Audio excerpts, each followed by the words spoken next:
नमस्कार दोस्तों, आपका स्वागत है हमारे मिशन ज्योग्राफी चैनल में। अपन ने जो टॉपिक शुरू कर रखा है वायुमंडल में जल के बारे में कि वायुमंडल में जल के प्रकार किस रूप में पाए जाते हैं, तो उन सब की बात अपन कर रहे थे। तो उसमें आज अपन देखेंगे अपने आर्द्रता, निरपेक्ष, सापेक्ष। इससे पहले वाले वीडियो में अपने देखा है। तो आज अपन देखेंगे वायुमंडल में जल किन रूपों में पाया जाता है।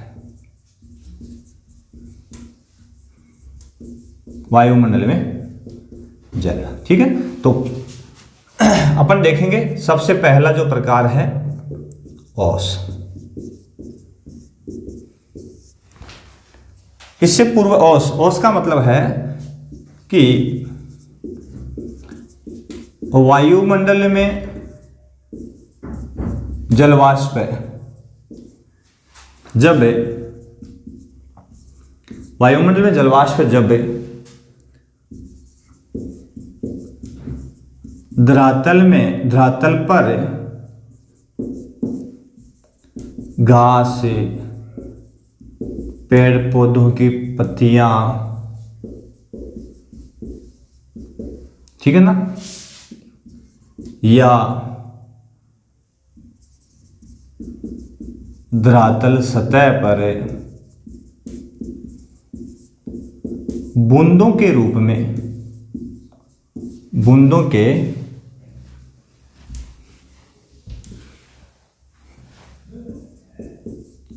पत्तियां, ठीक है, बूंदों के रूप में जम जाए या जमा हो जाए। जम जाने का मतलब तो वैसे जमना नहीं है, जमा हो जाए नहीं, बूंदों के रूप में सेट हो जाए, ठीक है। तो इस तरह की जो कंडीशन है उसको अपन औस कहते हैं। क्या कहते हैं उसको? औस कहते हैं। इसके लिए शर्त ये होती है कि जो औसांक है, औसांक किसे कहते हैं? इससे पहले वाले वीडियो में अपन ने देखा था, जिस तापमान पर हवा संतृप्त होती है, ठीक है ना, वो उसका औसांक कहलाता है। जब औसांक जमाव बिंदु कौन सा हो गया? 0 डिग्री। जब औसांक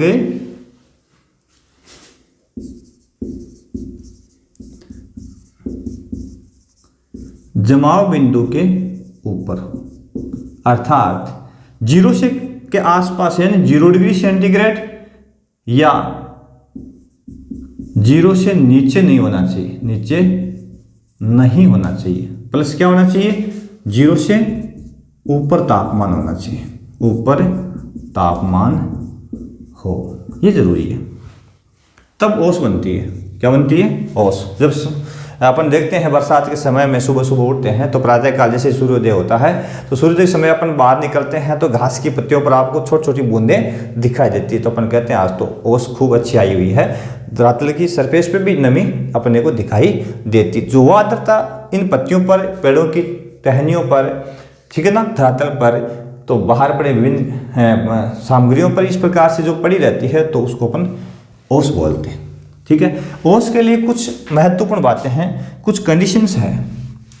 औस के लिए कुछ कंडीशंस होती है, और वो होती है कि औस कब आती है, उसके लिए कुछ महत्वपूर्ण कंडीशन है कि आसमान साफ होना चाहिए, आसमान साफ हो, ठीक है। इसके अलावा हवा शांत हो, वरना तो क्या करती है हवा? जब अधिक तापमान की हवा आएगी तो ये इसका या तो औसांक को गिरा देती है या बढ़ा देती है। संतृप्तता है उसको बढ़ा देती है या घटा देती है, ठीक है ना। उच्च सापेक्ष आर्द्रता हो, ठीक है, उच्च सापेक्ष आर्द्रता हो, और लंबी व ठंडी रात हो।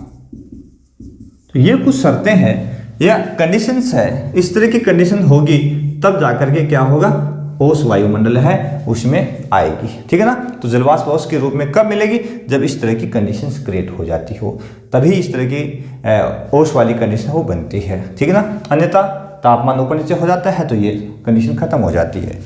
दूसरे रूप में जो दूसरा रूप है उसका नाम है तुषार। यह कब होता है? जब औशांक, औशांक का मतलब हवा में संतृप्त, जिस तापमान पर हवा संतृप्त होती है, ठीक है ना। जमाव बिंदु अर्थात 0 डिग्री सेंटीग्रेड से नीचे या जमाव बिंदु पर हो, दोनों बिंदु से, या तो 0 डिग्री पर हो या उससे से नीचे हो, उस कंडीशन में क्या होता है, इस तरह की कंडीशन में मुख्य रूप से क्या होता है कि जो जलवाष्प है वो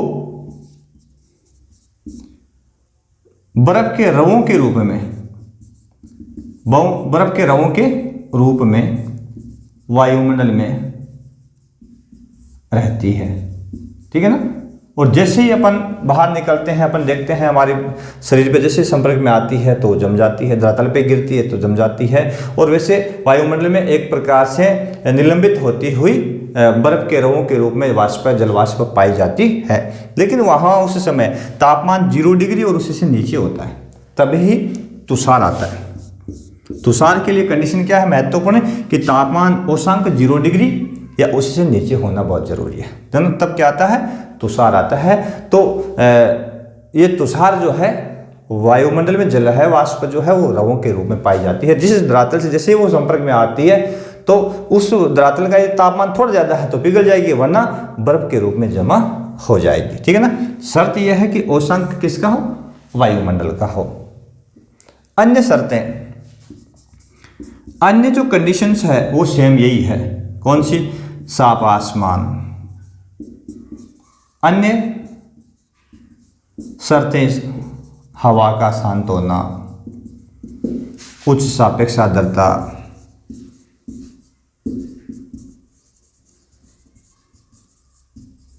ठीक है ना। अन्य कंडीशंस है वो यही, ठंडी रातें, लंबी रात, ये कंडीशंस है सेम ही पाई जाती है किसी में ओस और तुषार की। तो इस तरह की कंडीशन क्रिएट होती है, लेकिन तापमान जो है औशांक में है वो 0 डिग्री या उससे नीचे आ जाए, बस ये बड़ी महत्वपूर्ण बात है इसमें। तीसरा रूप जो पाया जाता है वो तीसरा रूप जो है वो है कोहरा। तीसरा रूप क्या है, कोहरा। अपन सर्दियों में देखते ही हैं, जैसे ही तीसरा रूप उसको बोलते हैं कोहरा, ठीक है, कोहरा। इसमें क्या होता है, जब वायुमंडल में जलवाष्प या आर्द्रता, इसको अपन कहें आर्द्रता, इतनी ज्यादा बढ़ जाए, इतनी ज़्यादा बढ़ जाए कि वो धरातल के पास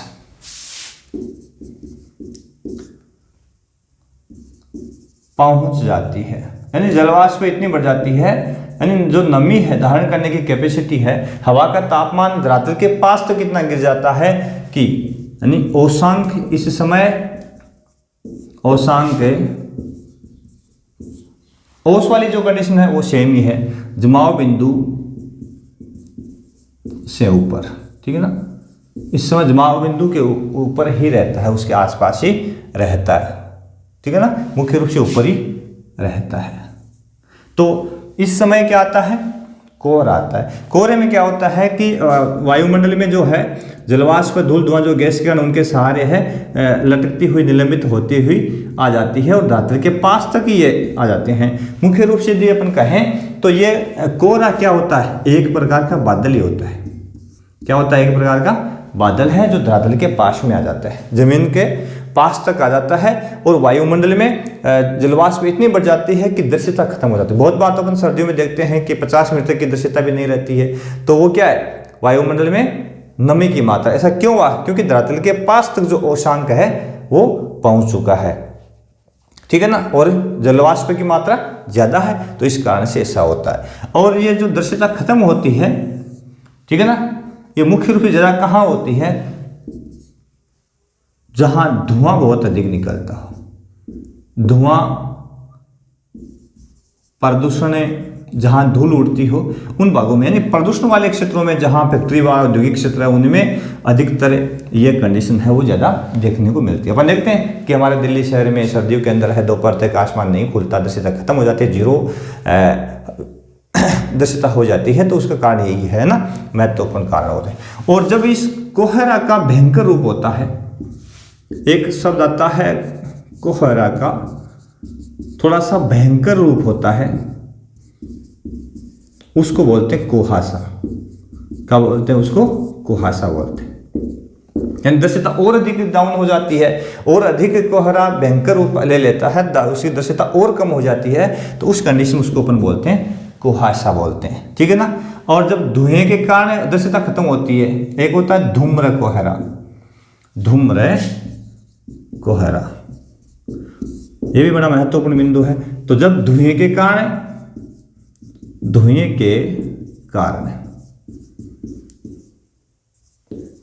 दृश्यता कम हो जाए, धुएं के कारण दृश्यता कम हो जाती है, तो उसको अपन क्या बोलते हैं? धूम्र कोहरे के नाम से पुकारते हैं। तो इस प्रकार से अपन देखें तो ये वायुमंडल में जल की मात्रा जो है वो अलग अलग रूपों में पाई जाती है।